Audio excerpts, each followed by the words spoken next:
Bismillahirrahmanirrahim.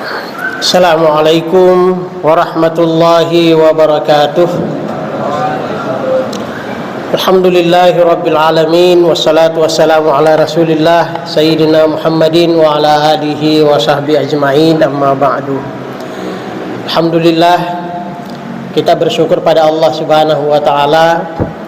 Malam ini malam ke-24 Ramadan, kita masih diberikan kesempatan oleh Allah bisa melaksanakan ibadah di masjid yang mubarakah ini. Mudah-mudahan semua amal ibadah kita sepanjang bulan Ramadan ini diterima baik oleh Allah Subhanahu wa taala. Kekurangan-kekurangan kita dalam beribadah mudah-mudahan disempurnakan oleh Allah Subhanahu wa taala. Salawat dan salam juga kita sampaikan pada junjungan kita Nabiullah Muhammad sallallahu alaihi wasallam. Bapak Ibu jamaah sekalian yang dirahmati Allah, kita sudah memasuki malam-malam terakhir bulan Ramadan. Tidak terasa kita menuju akhir dari perjalanan ibadah kita.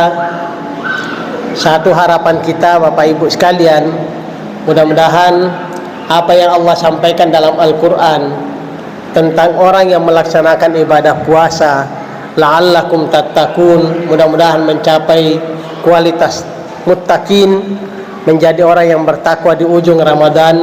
InsyaAllah kita bisa capai pada akhirnya nanti. Akhir-akhir Ramadan semacam ini, saya bersyukur Bapak Ibu sekalian melihat jamaah di sini ternyata tidak mengalami kemajuan, Pak. Biasanya kalau akhir-akhir Ramadan itu safnya udah mulai maju tuh, Pak. Kadang-kadang di masjid itu tinggal 1 baris 2 baris. Jadi safnya mengalami kemajuan makin ke depan. Tapi di sini kita lihat alhamdulillah masih penuh masjid kita ini, dan itu hal yang patut kita syukuri. Ada semangat untuk terus beribadah. Malah kalau kita merujuk pada hadis-hadis Nabi sallallahu alaihi wasallam, Nabi sallallahu alaihi wasallam itu justru pada malam-malam terakhir Ramadan beliau semakin giat di dalam melaksanakan ibadah. Bukan semakin loyo, bukan semakin kendor dalam beribadah. Justru kita sebaliknya, biasa kadang-kadang semakin akhir Ramadan semakin sibuk untuk ke mall mencari baju lebaran. Kadang-kadang tarawihnya terlupakan, kadang-kadang bacaan Qur'annya udah mulai berkurang. Tapi mudah-mudahan dengan saling mengingatkan terus-menerus kita bisa mengoreksi diri kita, dan pada akhirnya nanti kita tetap mampu menjaga kualitas ibadah kita selama bulan Ramadan. Pada malam ini Bapak Ibu sekalian, karena ini berkaitan dengan malam terakhir Ramadan, satu hal yang cukup menjadi penekanan tentang Ramadan di malam-malam terakhir adalah tentang Al-Quran, tentang turunnya Al-Quran. Saya ingin menggarisbawahi beberapa hal tentang Al-Quran. Yang pertama adalah Allah memang menyebutkan Alkitab yang turun kepada Nabi sallallahu alaihi wasallam itu sebagai Al-Quran. Al-Quran kalau kita merujuk pada akar katanya, Al-Quran itu artinya bacaan yang sempurna. Dari kata qara'a, qira'atan, menjadi Qur'anan. Banyak rumus dalam bahasa Arab, banyak kata dalam bahasa Arab yang mempunyai rumus sama dengan Al-Quran yang memberi makna kesempurnaan. Bentuk masdar atau kata benda yang dibangun dari kata kerja kemudian mendapatkan akhiran alif dan nun dalam bahasa Arab, itu biasanya memberi makna kesempurnaan. Sama seperti rahimah, rahmat, atau rahmatun menjadi rahmanun, rahmatun menjadi rahman, itu artinya rahmat yang sempurna.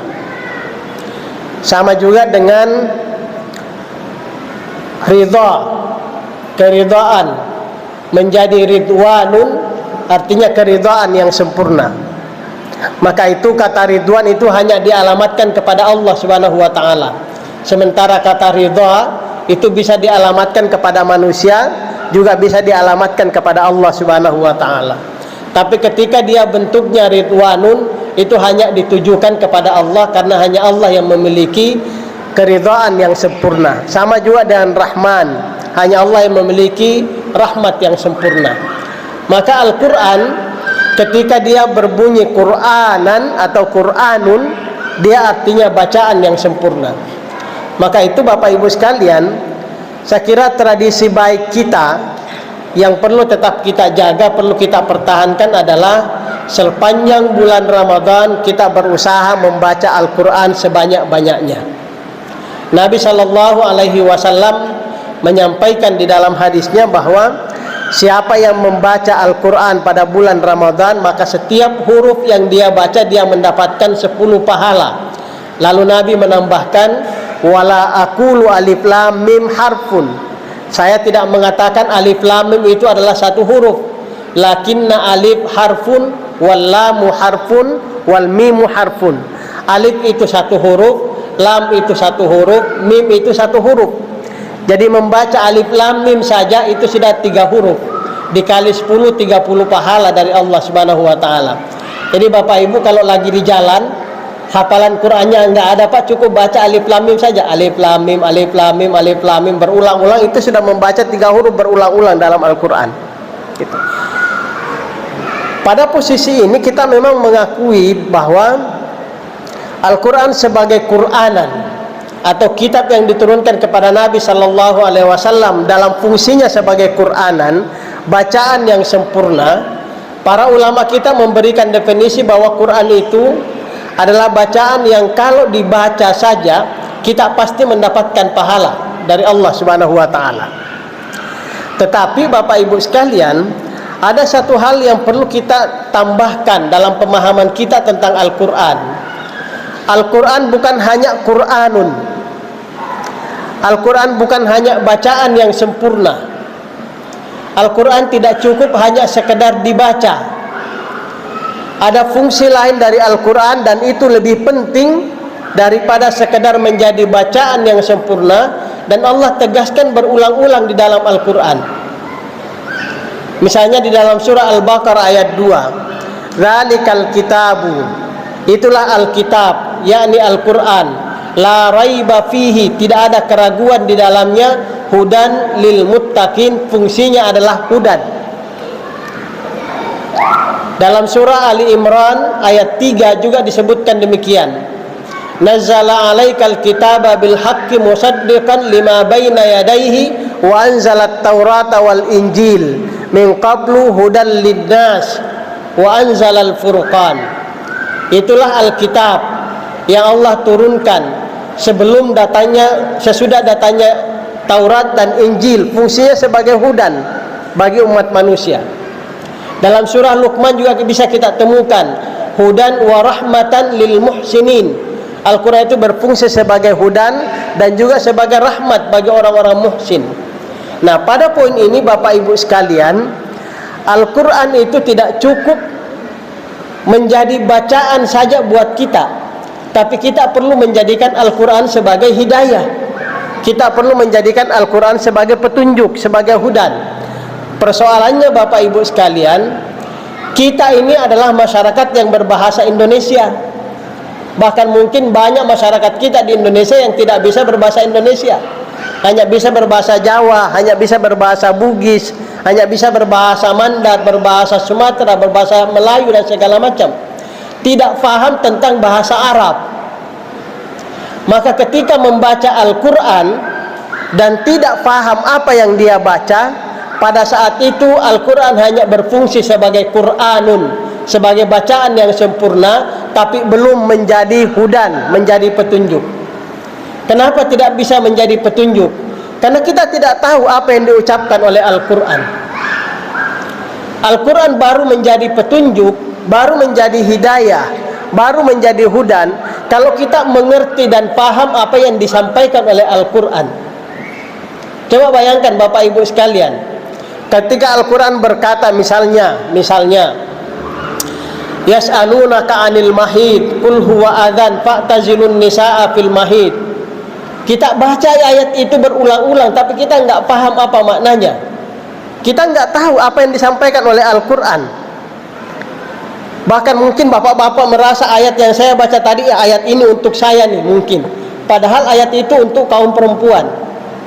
Yas'alunaka 'anil mahid, mereka bertanya kepadamu tentang al-mahid. Qul huwa adzan, katakanlah bahwa al-mahid itu adalah satu penyakit, sesuatu yang kotor. Fa'tazilun nisaa fil mahid, maka jauhilah wanita pada mahidnya. Kita enggak paham itu dan tidak bisa menjadi petunjuk kalau Al-Quran itu kita tidak mengerti apa yang dia sampaikan. Karena itu Bapak Ibu sekalian, untuk bisa menjadikan Al-Quran sebagai hidayah, menjadikan Al-Quran sebagai hudan, maka tidak cukup bagi kita hanya sekedar membaca teks Arabnya. Tidak cukup bagi kita hanya sekedar membaca Alif Lam Mim Dzalikal Kitabu La Raiba Fihi Hudal Lil Muttaqin sampai Qul A'udzu Birabbin Nas. Kita ulangi lagi dari awal sampai akhir, bahkan sampai 4 kali 5 kali kita khatam Al-Quran selama bulan Ramadan. Kalau kita tidak paham apa yang disampaikan oleh Al-Quran, selamanya Al-Quran hanya menjadi Qur'anan, bacaan yang sempurna buat kita. Yang kata Allah di dalam Al-Quran, idza tuliyat alaihim ayatuhu zadathum imana. Kalau orang-orang mukmin dibacakan ayat-ayat Al-Quran, dia mendengar bacaan-bacaan Al-Quran sebagai bacaan yang sempurna, bisa menambah kualitas imannya, tapi tidak bisa menjadi petunjuk dan hidayah buat kita. Karena itu Bapak Ibu sekalian, tradisi baik kita untuk mengejar khatam Al-Quran berapa kali pun dalam bulan Ramadan, perlu kita tambah dengan tradisi membaca terjemahan Al-Quran. Hanya dengan begitu Bapak Ibu sekalian, kita bisa mengambil sedikit manfaat dari Al-Quran. Hanya membaca terjemahannya saja. Tapi memang ini akhirnya membutuhkan waktu yang lebih panjang Bapak Ibu. Kalau selama Ramadan kita hanya membaca teks Arabnya, kita bisa mengkhatamkan Al-Quran mungkin 2 kali 3 kali selama Ramadan. Kalau kita membaca terjemahannya, mungkin hanya bisa khatam 1 kali selama Ramadan, bahkan mungkin tidak khatam selama Ramadan. Tapi apakah itu mengurangi pahala? Insya Allah tidak. Saya meyakini Bapak Ibu sekalian, meskipun kita tidak khatam Al-Quran selama bulan Ramadan, kita membaca terjemahannya selama bulan Ramadan, dan karena itu tidak khatam Al-Quran selama Ramadan, insya Allah nilai Al-Quran itu jauh lebih baik buat kita daripada mengejar khatam 2 kali, 3 kali, 4 kali. Karena kita mampu berbicara, berdialog dengan Al-Quran. Kita bisa menangkap pesan-pesan baik yang disampaikan oleh Al-Quran. Kita bisa menangkap hikmah, hukum-hukum yang diajarkan oleh Al-Quran. Kita bisa belajar tentang ajaran-ajaran moral yang disampaikan oleh Al-Quran.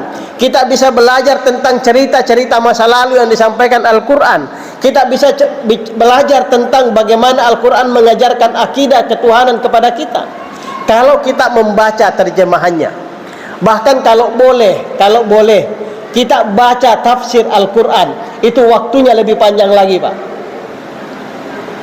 Alhamdulillah saya di samping rumah setiap Ramadan tahun lalu, Ramadan 2 tahun lalu, mengkhatamkan suratul Fatihah selama Ramadan. Hanya suratul Fatihah. Bayangkan Bapak Ibu sekalian, suratul Fatihah yang hanya 7 ayat, itu dijelaskan selama bulan Ramadan. Setiap subuh 30 menit, setiap subuh Ramadan selama 30 hari, selesai 1 suratul Fatihah. Hanya suratul Fatihah. Itu pun sudah kejar-kejaran. Kenapa demikian Bapak Ibu sekalian? Membahas huruf ba saja bisa mengambil waktu 2-3 pertemuan kalau kita mau mengkajinya lebih dalam. Huruf ba dalam Al-Quran Bapak Ibu sekalian, huruf ba dalam tradisi masyarakat Arab, bahasa Arab, makna ba saja itu ada 14 minimal. Makna ba ada 14. Dari 14 makna ba itu, mana yang bersesuaian dengan kata bismi? Huruf ba pada kata ismun.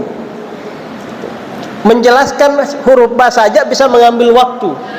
Apalagi kita mau menjelaskan Al-Quran yang 30 juz, butuh waktu yang panjang.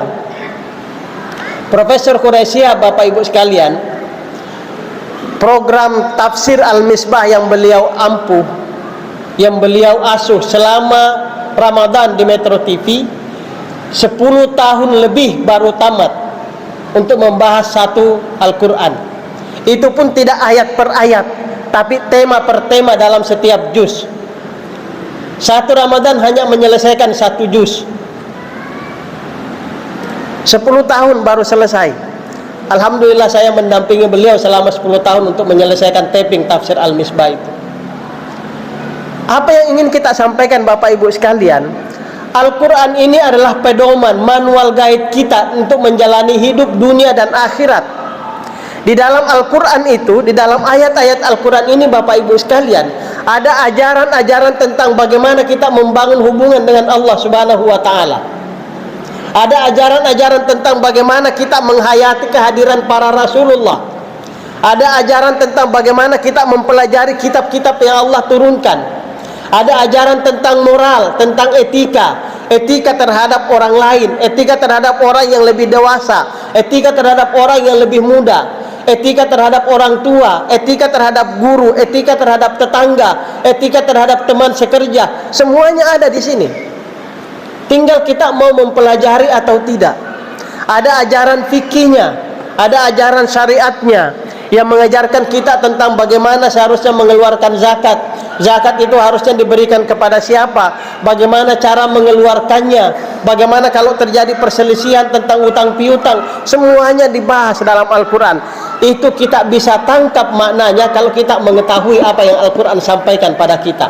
Dan kalau kita hanya membaca Al-Quran ini khatam 20 kali pun, kalau kita tidak paham apa maknanya, kita tidak akan pernah bisa menjadikan Al-Quran sebagai hidayah. Kita hanya mengambil manfaat dari sisi pahala, kita hanya mengambil manfaat dari sisi ketenangan batin, kita hanya mengambil manfaat dari sisi bahwa membaca Al-Quran akan meningkatkan kualitas iman kita kepada Allah Subhanahu wa Ta'ala. Tapi manfaat pelajaran besar yang ada dalam Al-Quran mungkin hanya sedikit yang bisa kita ambil kalau kita hanya menjadikan Al-Quran sebagai Quranan, hanya sebagai bacaan yang sempurna. Padahal Allah mengatakan Al-Quran itu adalah juga berfungsi sebagai hudan. Al-Quran juga berfungsi sebagai rahmat. Tapi satu hal yang Bapak Ibu sekalian yang ingin saya sampaikan terkait turunnya Al-Quran, dan ini bisa menjadi renungan buat kita semua. Dalam surah Ali Imran kita akan menemukan bagaimana Allah menurunkan Al-Quran. Malam-malam ini adalah malam-malam turunnya Al-Quran. Kita paham surah Al-Qadar, inna anzalnahu fi lailatul qadar. Kami turunkan Al-Quran itu pada malam Lailatul Qadar. Dalam surah Ali Imran Bapak Ibu sekalian, kita akan menemukan dua kata yang Allah pergunakan yang berbicara tentang cara turunnya Al-Quran. Satu kata Allah mengatakan dalam ayat 3 dalam surah Ali Imran yang tadi kita baca juga ayatnya, nazzala alaikal kitaba bil haqqi musaddiqan lima baina yadayhi wa anzalat taurata wal injil min qablu hudan linnas wa anzalal furqan. Al-Quran itu kata Allah, nazzala alaikal kitab, Allah menurunkan kepadamu Alkitab, dan menggunakan kata nazzala. Kita perhatikan redaksinya Bapak Ibu sekalian. Allah menggunakan redaksi nazzala. Kita bandingkan nanti pada beberapa ayat sesudahnya, ayat 3, ayat 4, 5, 6. Ayat 6 dari surah Ali Imran, Allah menjelaskan lagi tentang turunnya Al-Quran tapi dengan redaksi yang berbeda.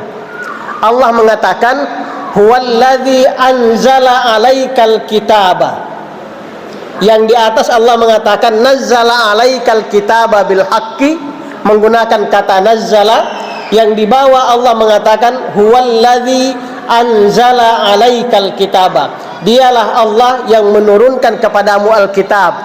Minhu ayatun muhkamatun, di dalamnya ada ayat-ayat yang muhkamat, wa ukharu mutasyabihat, sebagian yang lain itu dalam bentuk mutasyabihat. Apa yang ingin kita sampaikan dari dua kata ini Bapak Ibu sekalian? Al-Quran diturunkan dengan cara nazzala dan juga dengan cara anzala. Kata anzala itu menunjukkan proses turunnya Al-Quran secara menyeluruh atau secara universal, secara ijmali. Ulama-ulama kita menjelaskan bahwa proses turunnya Al-Quran itu 2 kali. Pertama dari Allah turun disampaikan kepada malaikat Jibril, kemudian ayat-ayat Al-Quran ini disimpan di Lauhil Mahfuz, dan itu nanti bisa kita temukan rujukannya di beberapa ayat dalam Al-Quran. Turunnya Al-Quran dari Allah Subhanahu wa Ta'ala ke Lauhil Mahfuz, itulah yang disebut dengan anzal atau proses inzal, turun secara menyeluruh. Maka 30 juz, 6.666 ayat atau kurang lebih, hitungan ulama berbeda-beda, itu turun secara menyeluruh pada Lauhil Mahfuz dengan konsep inzal, turun secara menyeluruh. Sementara kata nazzala, Bapak Ibu sekalian, memberikan penjelasan Al-Quran itu turun secara beransur-ansur sesuai dengan kebutuhan masyarakat yang ditemui oleh ayat-ayat Al-Quran. Maka itu kata nazzala, ketika Allah menjelaskan di ayat 3 surah Ali Imran tadi mengatakan nazzala alaikal kitaba bil haqqi musaddiqan. Kata musaddiqan menunjukkan ada dialog antara penerima wahyu dengan wahyu yang turun kepada dia. Maka itu Bapak Ibu sekalian, konsekuensinya adalah Al-Quran ini karena dia nazzala dari Lauhil Mahfuz kepada Nabi Sallallahu Alaihi Wasallam, dari Nabi sampai kepada kita semuanya, maka ayat-ayat Al-Quran yang kita baca itu bersifat partikular, bersifat kontekstual. Kita bisa membaca ayat Al-Quran dan memahaminya sesuai dengan konteks yang kita hadapi, sehingga kita juga bisa mengatakan ketika menghadapi satu konteks, satu keadaan, kita bisa menerapkan satu ayat, dan ketika menemukan keadaan yang berbeda, kita bisa menerapkan ayat yang sama tapi dengan makna yang berbeda, dengan pemahaman yang berbeda. Itu makanya Al-Quran itu menjadi sangat luas maknanya. Itu makanya Al-Quran itu Bapak Ibu sekalian, tidak boleh kita mengklaim bahwa apa yang saya pahami terhadap Al-Quran adalah satu-satunya pemahaman yang benar. Pemahaman kita terhadap Al-Quran itu bisa berubah sesuai dengan konteks, sesuai dengan keadaan yang kita hadapi ketika membaca ayat-ayat Al-Quran dan membaca masyarakat di mana ayat-ayat Al-Quran itu akan diterapkan untuk memberikan pemahaman bersama. Mudah-mudahan ini memberikan pemahaman buat kita semua Bapak Ibu sekalian. Tapi poin besarnya, hari-hari terakhir bulan Ramadan ini, kalaupun Bapak Ibu sekalian kita tidak mampu menyelesaikan membaca terjemahan Al-Quran di 8 hari terakhir Ramadan, mudah-mudahan selepas Ramadan semangat membaca Al-Quran itu tetap ada pada diri kita, dan kita bisa membaca Al-Quran bukan hanya sekadar membaca ayatnya, tapi juga mampu membaca terjemahannya, kalau perlu membaca tafsir-tafsir Al-Quran, sehingga kita bisa mendapatkan pelajaran-pelajaran berharga dari bacaan kita terhadap Al-Quran. Mudah-mudahan bermanfaat buat kita semua Bapak Ibu sekalian. Mohon maaf kalau ada yang kurang. Wallahu a'lam bishawab. Wassalamualaikum warahmatullahi wabarakatuh.